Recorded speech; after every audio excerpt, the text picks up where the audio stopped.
ఎంతటి భాగ్యమయ గురుదర్శన ఎంతటి భాగ్యమయ. జై సద్గురు ప్రభు మహారాజ్ కి జై. సద్గురుభ్యో నమః. స్వగురు పరమగురు పరమేష్ఠ గురు సద్గురు జగద్గురు పరిపూర్ణ గురు పరబ్రహ్మణే నమః. గురు సేవా విశిష్ట విమలాంబ సుభయం గురుమాతాజీకి ద్వాదశి నమస్కారములతో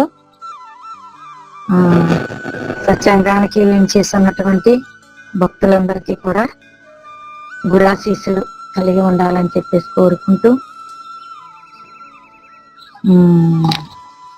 ఈ రోజు కార్యక్రమంలో శ్రీ సుఖబ్రహ్మ హృదయము 4 ముగించుకొని 5వ భాగంలోకి వచ్చి ఉన్నామమ్మా.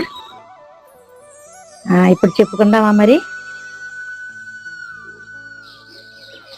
జై గురుదేవ. అమ్మా భాగం మొదలు పెట్టుకుందామా. అక్క శ్రీదేవక్క నువ్వు రెస్పాండ్ అవ్వాలి. అమ్మగారు మొదలు పెట్టండి. అలాగే అమ్మా. జీవేశ్వర భావము గురించి అది సుఖ మహర్షి ఈ యొక్క మహారాజు అయినటువంటి పరీక్షణ మహారాజు చెప్పుతూ ఉన్నారు కదా. ఆ చెప్పుతూ ఉన్నటువంటి మోక్షం అనగా ఏమిటి, కర్మబంధాన్ని ఎలా తొలగించుకోవాలి అనేటువంటి విషయాలను అడుగుతూ ఈ పుట్టడం ఏమిటి, చావు ఏమిటి, ఇన్నింటికి హేతువైనటువంటి బీజము ఏది, దీనిని ఎలా తెలుసుకోవాలి అనేటువంటి వాక్యాలని సందేహాలని ఈ యొక్క పరీక్షణ మహారాజు సుఖబ్రహ్మను అడుగుతూ ఉన్నాడు. జీవేశ్వర భావాన్ని ఈ విధంగా చెబుతూ ఉన్నారు మన సుఖ మహర్షి. భవమా కర్మ ఫలంబు బట్టి కలుగున్ ప్రాపించు కర్మంబు నాయవనీతంబగు మానసంబు వలనన్ నామాన సంచారియన్ గవి జీవాత్ముని ప్రేరణాత్మకమునకున్ కార్యానుసంధాయి భువనాదీశ నిజంబు జీవుడే భవంబుల్ తెచ్చు నిర్ణేతయై.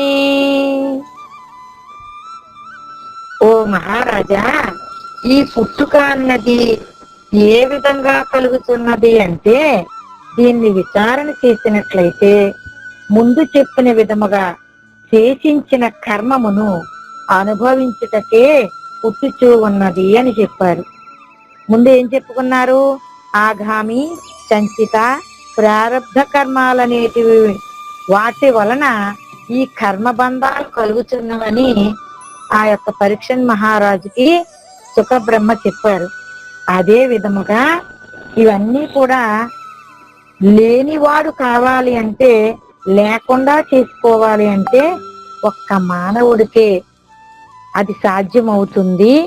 అది కూడా ఒక్క గురువు దగ్గర నేర్చుకున్నటువంటి శిష్యుడికే లభ్యమవుతుంది అని, ఈ జనన మరణ భ్రాంతి ఏ విధంగా తొలగిపోతుంది అనేటువంటి విషయాన్ని ఈ విధంగా చెప్పుచూ అంతటితో ఆగిపోకుండా పుట్టిన తరువాత మరలా కర్మ చేయుచున్నందున ఈ కర్మలు తిరిగి జననమునకు తీసుకొని పోవచ్చు ఉన్నవి అయ్యా అని కర్మ విచారణ ఎట్లా అవుతున్నది అంటే, జననము లేకుండా ఉండుట ఎట్లు, కర్మ నివారణ ఎలా అవుతుంది, జన్మము లేకుండా ఏ విధంగా జరుగుతుంది అనునది విచారించినచో జీవుడే అన్నింటికీ కారణమవుతున్నాడు అని చెప్పుతున్నారు సుఖబ్రహ్మ.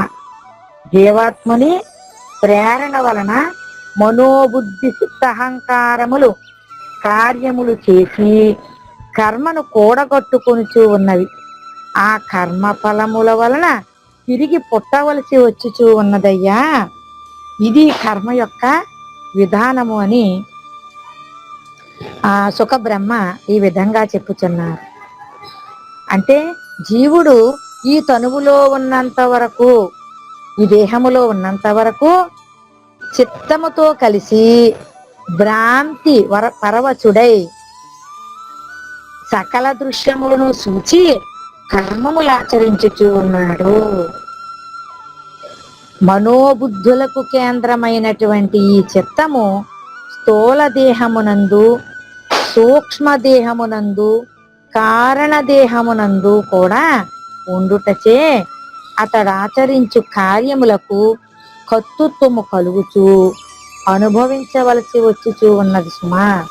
కావున ఈ జీవుడే ఈ కర్మబంధములకు తొలి కారణముగా చిత్తముతో కలిసి బిందు స్వరూపుడై ఉన్నాడని తెలియాలి సుమా అని పరీక్షణ మహారాజుకు సుఖబ్రహ్మ తెలియజేస్తూ ఉన్నారు.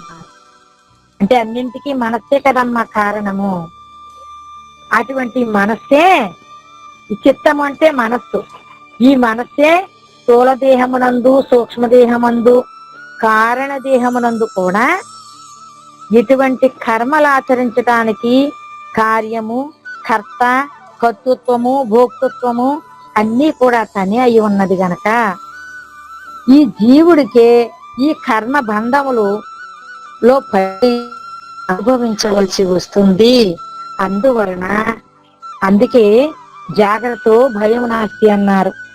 ఏ జాగ్రత్త? ఎప్పుడూ కూడా గురు మేల్కలో ఉన్నవాడికి ఏ భయము లేదు సుమా. గురు మేల్కలో లేనటువంటి వారికే ఈ అజ్ఞానం అనే భయం పట్టుకుంటుందరా నాయన.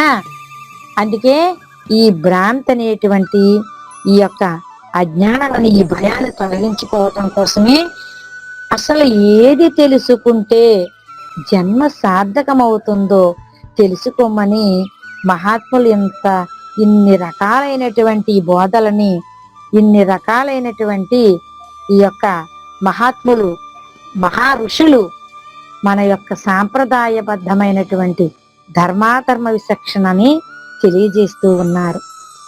అప్పుడు అంటున్నాడు మళ్ళా ఎవరు? సుఖబ్రహ్మ ఈ విధంగా చెప్పుచున్నారు పరీక్షణ మహారాజు. గగనం తక్కరణం మాయ కదియంత జ్ఞాన బిందూది తంబగు క్షేత్రజ్ఞుడు జీవదేవులన్న శుద్ధ మాయాత్మై నెగడున్ జీవుడు స్థూల దేహ వసతన్ నిష్ఠూత తత్వందగున్ భగవానుండగు బిందు రూపతతుడై ప్రజ్ఞాన మాతృండుయై. ఓ రాజా, జ్ఞానము, మనస్సు, బుద్ధి, చిత్తము, అహంకారము అన్నటువంటివి అంతఃకరణములు. ఇందు ప్రధానమగు జ్ఞానము ఆ బిందు స్వరూప ఆధిక్యత వలన క్షేత్రజ్ఞుడై ఉన్నాడు. ఇన్నింటికి కారణమేది? మనస్సు, బుద్ధి, చిత్తము, అహంకారము. ఈ జ్ఞానము వలన ఈ అంతఃకరణాలు ఇవి ప్రధానముగా ఉన్నాయి, మానవుడికి ప్రేరణ చేస్తూ ఉన్నాయి. అందుకే ఈ బుద్ధి సచిగా లేకపోతే మరి ఎన్నటువంటి అపవాదులైనా తెచ్చిపెడుతుంది గనక బుద్ధి కర్మానుసారిణి అన్నారు. అందుకే ఈ బుద్ధి చక్రతగా ఉండబట్టే ఒక సత్యంగం నిర్వర్తించాలని, ఒక సజ్జన సాంగత్యం నెరపాలని, మరి సద్గురుమూర్తి దగ్గరికి వెళ్ళి ఈ యొక్క బోధని వినాలని, విన్నటువంటి దానిని ఆచరించాలని, ఈ యొక్క అజ్ఞానాన్ని తొలగించుకుని జన్మ సార్థకం చేసుకోవాలనేటువంటి బుద్ధి ఎక్కడ పుడుతుందంటే ఆ యొక్క బుద్ధి చక్రతగా ఉన్నప్పుడు మాత్రమే ఈ అహంకారము అణిగి మరి మనస్సు మంచిదై ఈ యొక్క జ్ఞానం అనేటువంటిది కలుగుతూ ఉన్నది. అందుకే ఈ క్షేత్రజ్ఞులకు మాయాభోక్తములుండవు కనుక శుద్ధ చైతన్యమూర్తిగా నీలో అనుస్వరూపము ధరించి ఉన్నారు సుమా. ఈ క్షేత్రజ్ఞుడు ఎలాగున్నాడయ్యా అంటే కృష్ణ పరమాత్మ అంటాడు చూడండి, క్షేత్రజ్ఞ విభాగ యోగము అని ఒక యోగాన్ని అక్కడ నిర్దేశించారు. శ్రీకృష్ణ పరమాత్మ భగవద్గీతలో.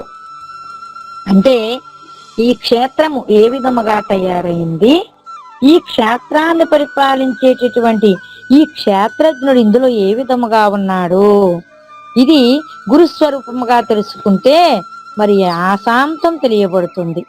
కనుక నీలో అనుస్వరూపము ధరించి ఉన్నారు, అతడే దేవదేవుడు, అతడే సర్వము అయి ఉన్నాడు నీలో. ఆయనే భగవంతుడన్నా పరమాత్మన్నా మరి అన్నింటికీ కూడా ఆధారభూతుడన్నా సత్యస్వరూపుడన్నా సచ్చిదానంద స్వరూపుడన్నా మరి మహాత్ముడన్నా ఆత్మస్వరూపుడన్నా పరిపూర్ణ పరబ్రహ్మము అన్నా మరి అన్నింటికీ కూడా అతనే ఆధారుడై ఉన్నాడు.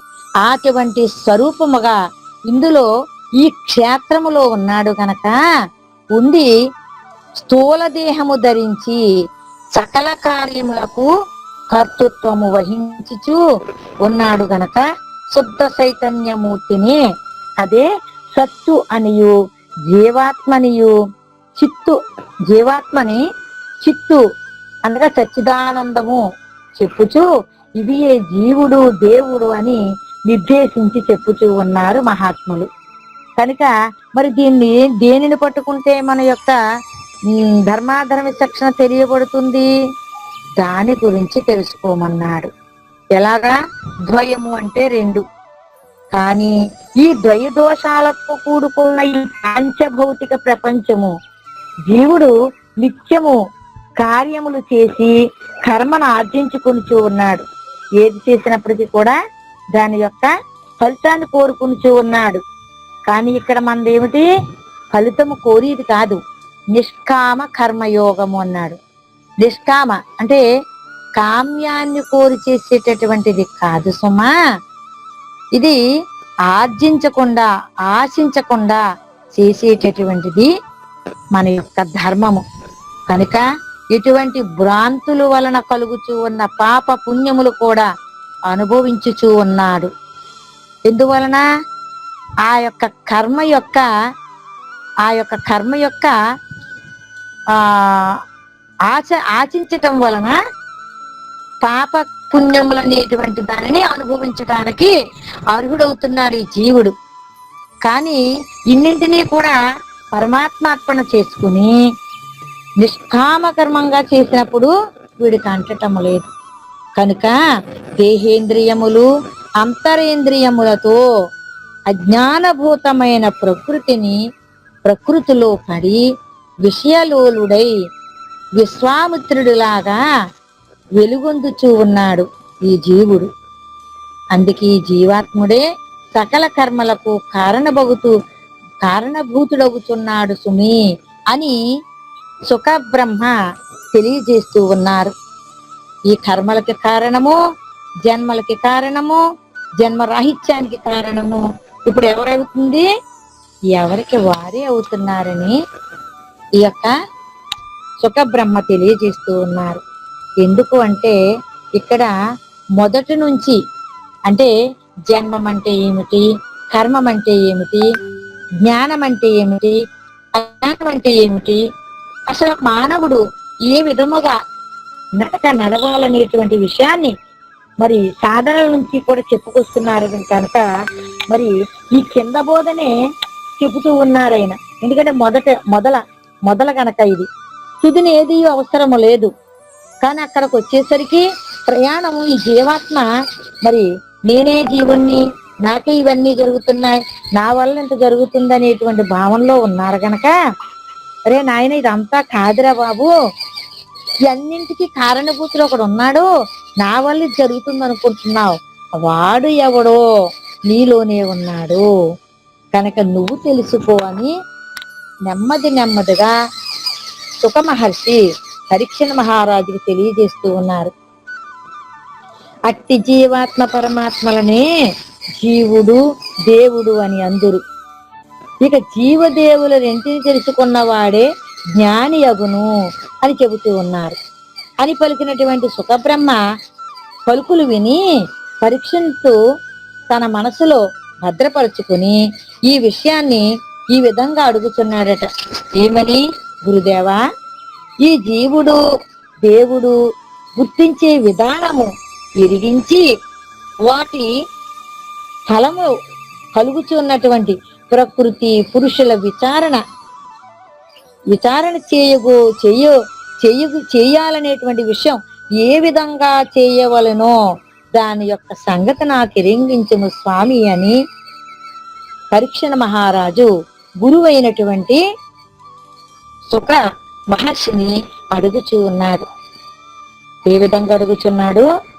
ఈ జీవుడంటే ఏమిటి, దేవుడంటే ఏంటి, అసలు ఈ విధానం ఎలా తెలుసుకుంటే ఈ సంగతి తెలియబడుతుంది, అసలు ప్రకృతి అంటే ఏమిటి, పురుషులంటే ఏమిటి, ఈ విధానాన్ని అంతటినీ కూడా ఈ విచారణ నాకు తెలియజేసి నన్ను ధన్యుని చేయండి స్వామి అని ఎవరు వేడుకున్నారమ్మా?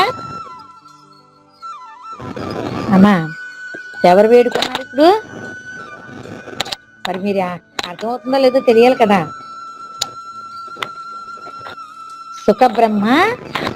సుఖబ్రహ్మని పరీక్ష మహారాజు అడుగుతూ ఉన్నాడు. అప్పుడు చెబుతూ ఉన్నారు. ఎవరు? సుఖబ్రహ్మ చెబుతున్నారు.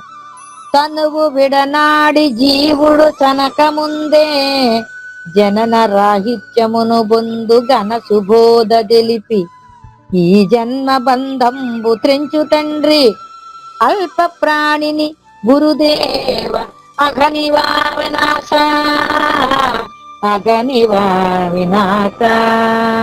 అని అడుగుతూ ఉన్నాడు పరీక్షణ మహారాజు. ఏమంటున్నాడు? స్వామి, గురుదేవా, నేను స్వల్పమైనటువంటి ఆయుర్దాయము కలిగి ఉన్నాను. అంటే మీరు ఏవేవో చెబుతున్నారు, జన్మం అంటున్నారు, కర్మం అంటున్నారు, జ్ఞానం అంటున్నారు, అజ్ఞానం అంటున్నారు. మరి ఇవన్నీ తెలుసుకోవడానికి నాకు సమయం చాలా తక్కువగా ఉంది. ఏమ్మా, చాలా తక్కువగా ఉంది. మరి నేను ఎలా తెలుసుకుంటే ఈ జన్మరాహిత్యాన్ని పొందుతాను? నాకు చాలా ఆయుర్దాయం తక్కువగా ఉంది స్వామి. అందు గురించి నాకు సూక్ష్మంలో మోక్షములాగా చెప్పండి అని అడుగుతూ ఉన్నారు. ఏమ్మా ఈశ్వరి, అర్థమవుతుందా? సకల కర్మలు హరింప చేయగల సద్గురుదేవా, ఆయన ఎంత బాగా అంటున్నాడు అమ్మా. అమ్మా మంచిది. ఆయన ఎంత సులభంగా అడుగుతున్నాడు చూడమ్మా.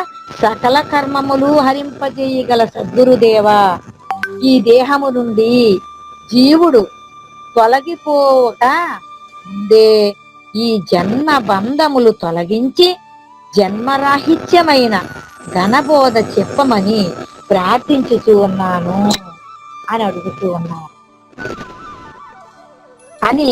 అని వేడుకున్నటువంటి పరీక్షిత్ మహారాజు ఆ మహారాజు యొక్క మనోవ్యాకులతను తెలుసుకున్నటువంటి వారే సుఖబ్రహ్మ ఈ విధంగా చెప్పుచున్నారు.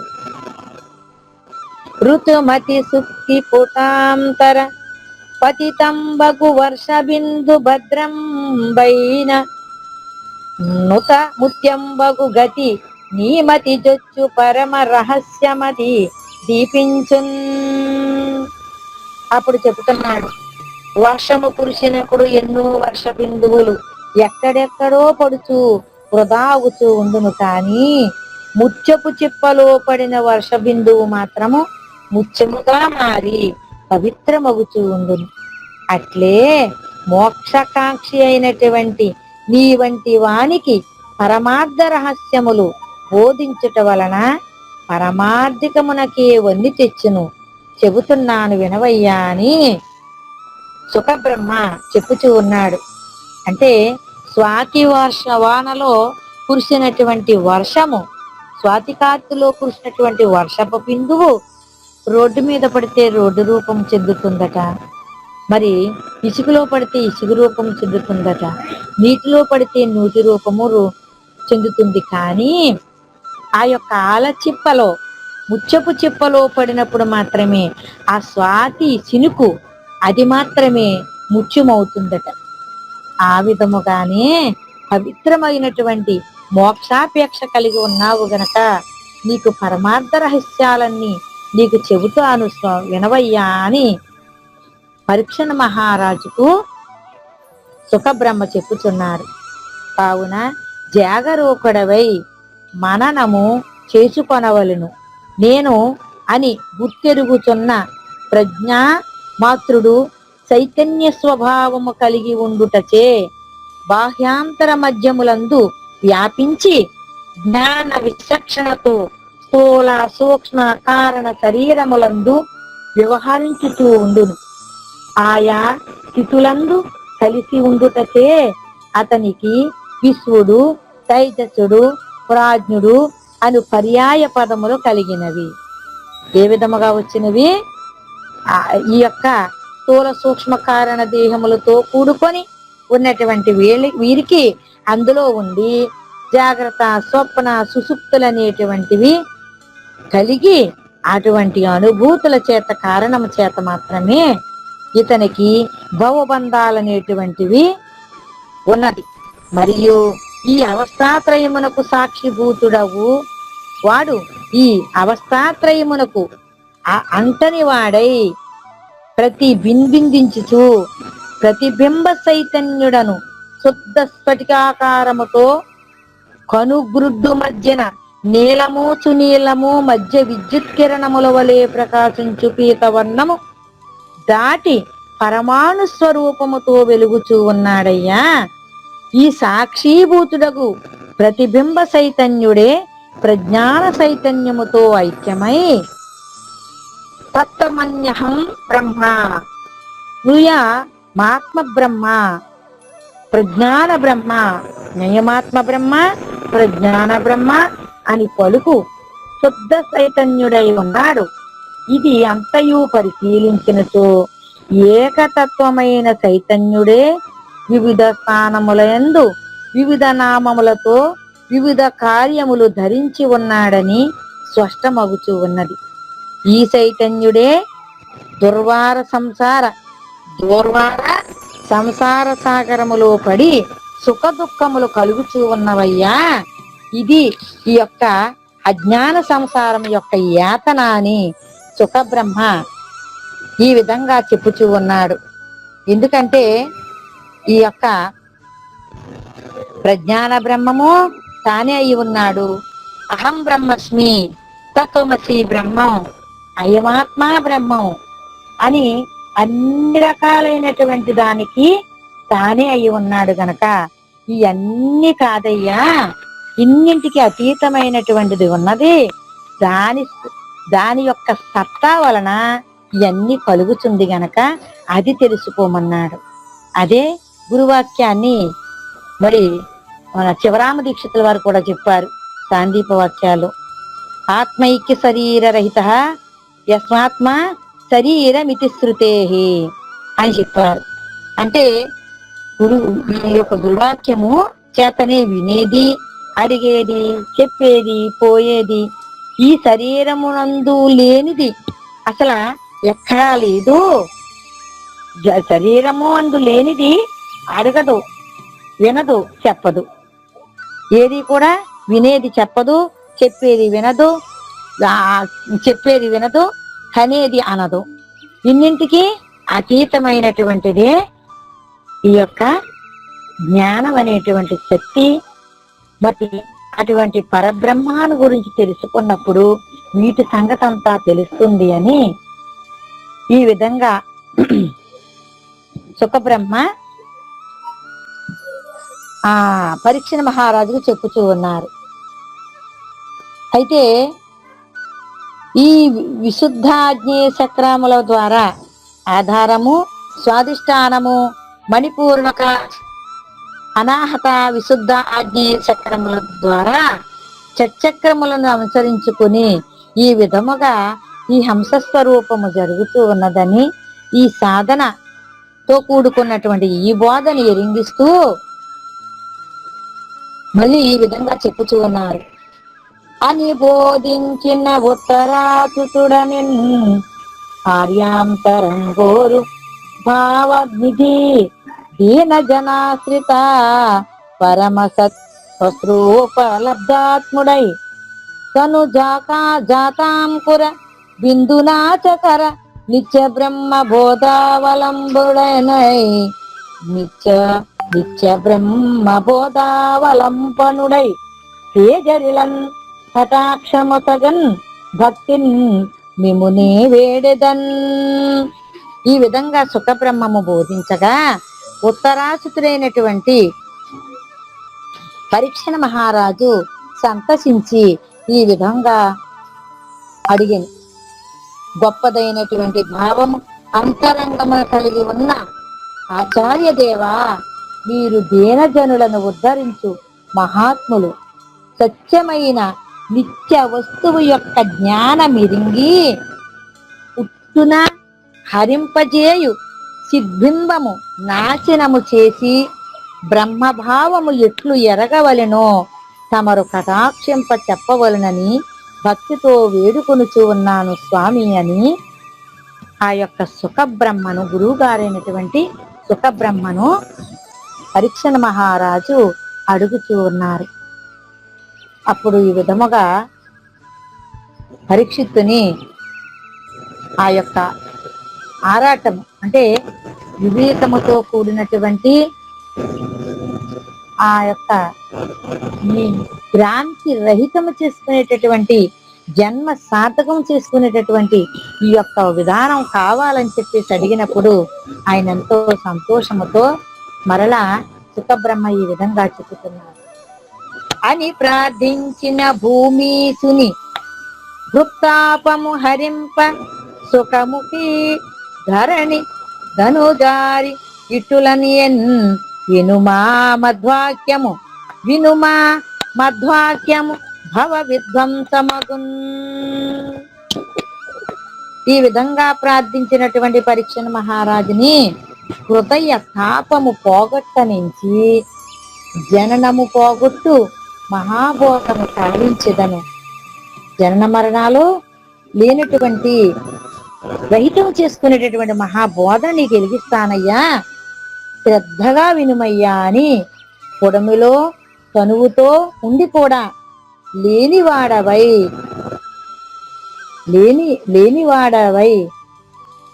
సుఖబ్రహ్మము పలికెను. లేనివాడిగా నేను చేసేదను, ఎరుక లోలత్వము లేకుండా ఎరుక రహితం చేసుకోవయ్యా అని ఈ విధంగా చెప్పుతున్నాడు.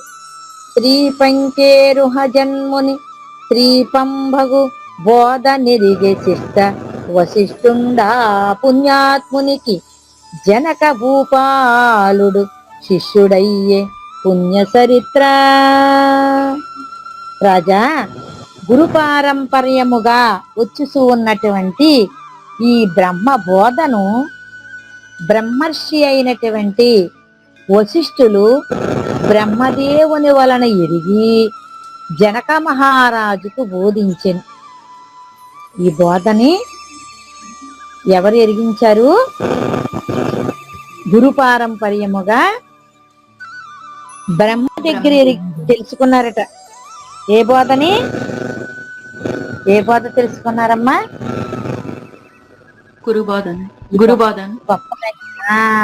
గొప్పదైనటువంటి ఈ యొక్క గురుబోధని బ్రహ్మ ద్వారాగా తెలుసుకుని దానిని జనక మహారాజుకు బోధించాడయ్యా. ఇంతవరకు ఏం చెప్పాడు? కింద వాక్యాలే చెప్పుకొచ్చాడు. ఈ జననం ఎలా ఉంటుంది, మరణం ఎలా ఉంటుంది, మరి కర్మ ఎలా ఉంటుంది, మరి ఎన్నింటికి కారణమవుతున్నాడు మానవుడు అని ఈ విధంగా ఉన్నటువంటి ఈ విషయాలని చెప్పుకొచ్చాడు తప్ప మరి అఖండమైనటువంటి జ్ఞానబోధం చెప్పలేదు. ఎందుకంటే అన్నప్రాసన రోజునే ఆవకాయ ముక్క పెడితే మరి బిడ్డకి పడుతుందా? అందుకోసమని మరి ఈ ఆగామి సంచిత ప్రారబ్ధ ఇలాంటివిరా అని చెప్పి ఈ లోకములో ఉన్నటువంటి తీరునే చెప్పుకొచ్చాడు. కానీ ఇప్పుడు నీకు అతీతమైనటువంటి జ్ఞానబోధన చెబుతున్నాను వినమని ఈ యొక్క సుఖ బ్రహ్మ పరీక్షణ మహారాజుకు చెబుతున్నారు. ఎందుకు చెబుతున్నారు అంటే ఇక్కడ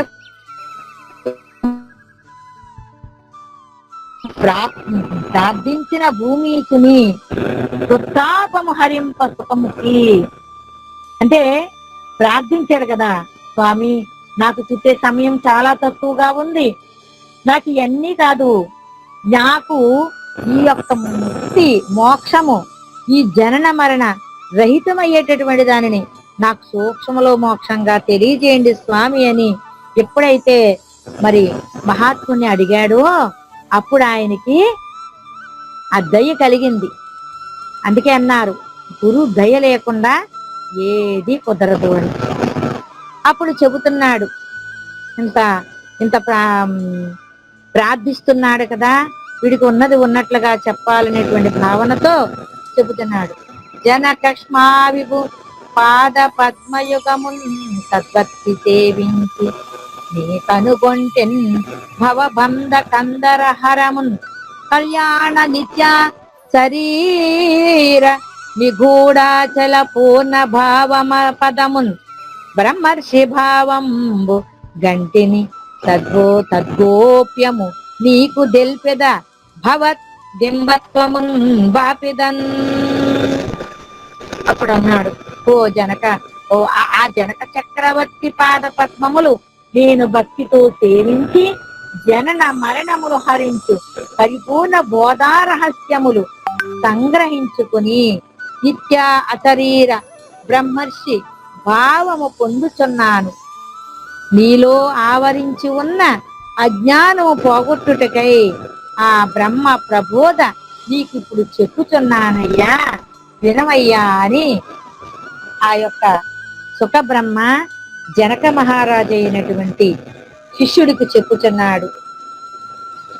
మొదట బ్రహ్మ విచారణకు ప్రతిబంధకమైన ఎరుక లోలత్వము గురించి తెలిపెదను, వినుము. జాగ్రత్త, స్వప్న, సుషుప్తి అను 3 అవస్థల యందు నీలో ఉన్న హంస విభిన్న తత్వ రూపుడుగా గోచరించును. జాగ్రత్త అవస్థలో శరీరముతో కలిసి దేహ బ్రహ్మముగాను, స్వప్నములో హంస బ్రహ్మముగాను, సుషుప్తిలో వాయు ప్రజ్ఞాన బ్రహ్మముగాను గోచరించుచూ ఉండును. వీనికి అధిష్టానుడై ఉన్న శుద్ధ చైతన్యుడు జ్ఞప్తి భ్రూమధ్యములో జ్ఞాతగా సర్వము గుర్తెరుగుచూ ఉన్నాడు కనుక ఆ జ్ఞాతృ జ్ఞాన జ్ఞేయంబుల గురించి కొంత తెలిపెదను. దీనినే ఎరుక అని అందురు. ఇదే ఎరుక, ఎరిగేది, చెప్పేది, చేసేది, వినేది, కనేది. అందుకే దీనినే పిండ పదము, రూప పదము, రూపాతీతము అని 3 పదములను అలంకరించి ఉన్నదయ్యా. ఈ ఎరుకను సాంఖ్యము, తారకము, లక్ష్యములతో మొదట 2ను, 3వదైనటువంటి రూపాతీతము జ్ఞాన అమనస్క భావముల చేతను ఎరిగి బ్రహ్మభావమునకు వెళ్ళుట పిపీలక మార్గమని అందురు. మరియు రూపాతీత భావమైన 3వ పద అలంకరించి బ్రహ్మభావమునకు వెళ్ళుటకు విహంగ మార్గమని అందురు. ఈ యొక్క మార్గాల విధానాన్ని నీకు చెప్పుచున్నాను వినవయ్యా అని సుఖబ్రహ్మ పరీక్షణ మహారాజుకు శిష్యుడికి చెప్పుతూ ఉన్నాడు.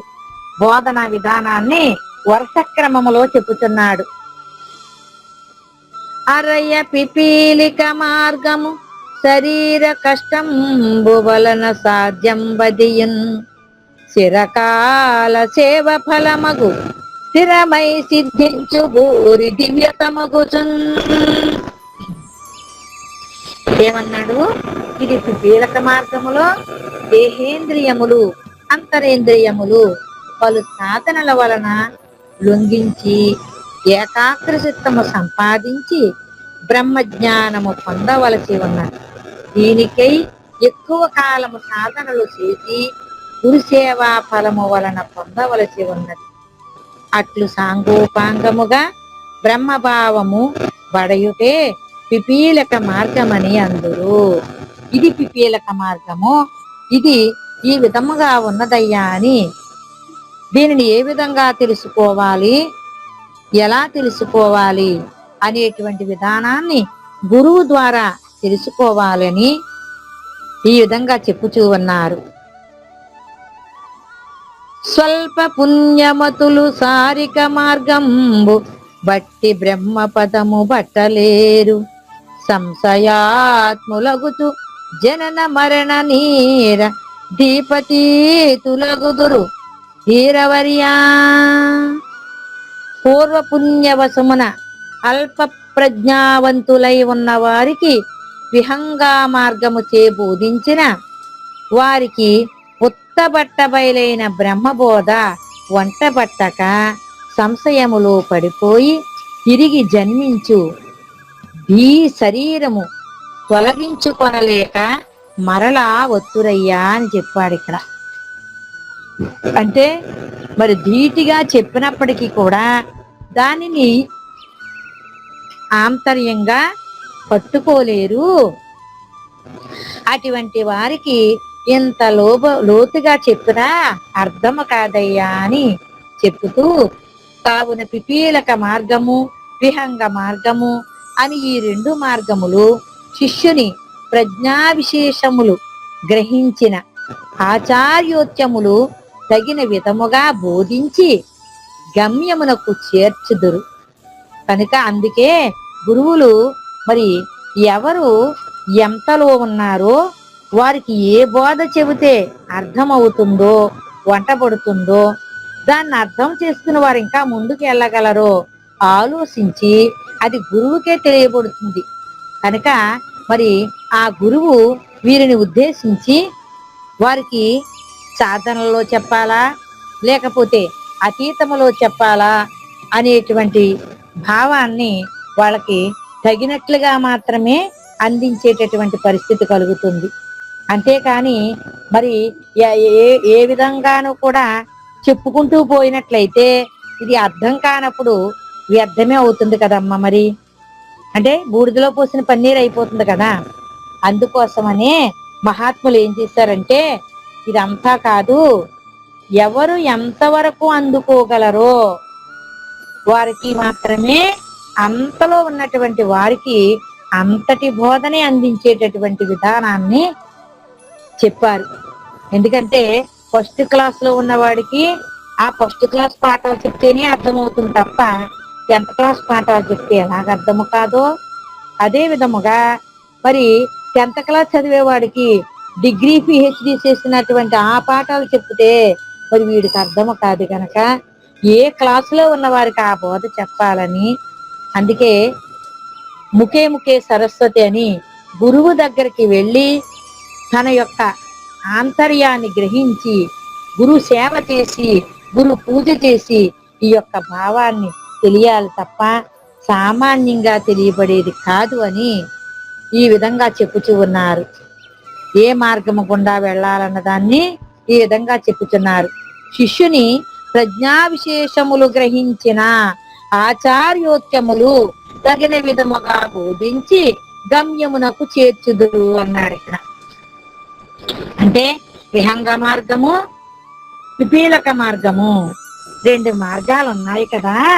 అయితే మరి ఎవరు ఏ విధముగా చేరుకోగలరు, ఏ మార్గము చెబితే వీరు పట్టుకోగలరు, ఆచరించుకోగలరు, దానిని అనుభవపూర్వకంగా తెలుసుకుని ముందుకు వెళ్ళగలరు, దాన్ని చెప్పడం కోసమనే ఆ విధంగా చెప్పమన్నాడు. వారు ఎందులో ఉంటే వారు ఎంతవరకు తెలుసుకోగలరో అటువంటి వాక్యాలు చెప్పినట్లయితే అప్పుడు వారు అందులో నుంచి పైకి వెళ్ళేటటువంటి ప్రయత్నం చేస్తారు. లేకపోతే అజ్ఞానములో పడి అర్థము కాక నానా విధాలుగా అయిపోతారా నాయన. అందుకోసమని గురువు వాక్యము చేత ఏది చెప్పాడో గురువు దానిని సర్వకాల సర్వావస్థలందు కూడా ఈ విధంగా తెలుసుకుని, ఈ శరీరము లేదు గనక ఈ శరీరమందు ఎన్నడూ లేదు, ఇది సత్యమైనటువంటి దానిని గురువు చెప్పాడు గనక ఇది ఉన్నది బ్రహ్మము, లేనిది ఈ జగత్తు. ఈ ఉన్నది లేనట్లుగా కనబడుతుంది, లేనిది ఉన్నట్లుగా భ్రాంతి వస్తుంది గనక ఈ భ్రాంతిని రహితం చేసుకోవటం కోసమే గురువు కావలసి వచ్చాడు గనక గురువు ద్వారాగా ఈ జనన మరణ భ్రాంతి రహితం చేసుకునే మార్గాన్ని తెలుసుకుని మరి మరి సకలము కూడా చక్కబెట్టుకుంటూ లోక వ్యవహారాల్లో చిక్కుపోకుండా ధర్మ వ్యవహారానికి కట్టుబడి ఈ జన్మ భక్తి జ్ఞాన వైరాగ్యాలు కలిగి అహంకారాన్ని విడిచిపెట్టి గురువాక్యములో ప్రయాణం చేస్తూ మరి ఆ విధముగా ఉన్నట్లయితే అప్పుడు తనకి జన్మ సార్థకం అయ్యేటటువంటి విధానం తెలియబడుతుంది తప్ప మరి వేరేగా చూసి మరి గురువులు పెద్దలు మహాత్ములు ఎందరో తెలియజేస్తున్నారు. మరి దీనిని అభ్యాసపూర్వకంగా అనుభవపూర్వకంగా తెలుసుకుని జనన మరణ భ్రాంతి రహితం చేసుకుని జన్మ సార్థకం చేసుకుంటారని చెప్పేసి తెలియజేసుకుంటూ మరలా ఇందులో ఏమైనా అర్థం కాకపోతే మరలా మనం దీన్ని మళ్ళీ చర్చించుకుని చెప్పుకుందామమ్మా మీరు అడిగితే. అందుకని మరి ఈ రోజుకి ఈ యొక్క 5వ భాగం పూర్తి చేసుకున్నాము. సుఖబ్రహ్మ ఉదయము. జై సద్గురు ప్రభు మహారాజుకి జై. శివరామ దీక్షితుల వారికి జై. గురు సేవా విశిష్ట విమలామ శుభ్యం గురుమాతాజీకి జై. సద్గురు శరణం గురుదేవ. జై గురునాథ. ఎంతటి భాగ్య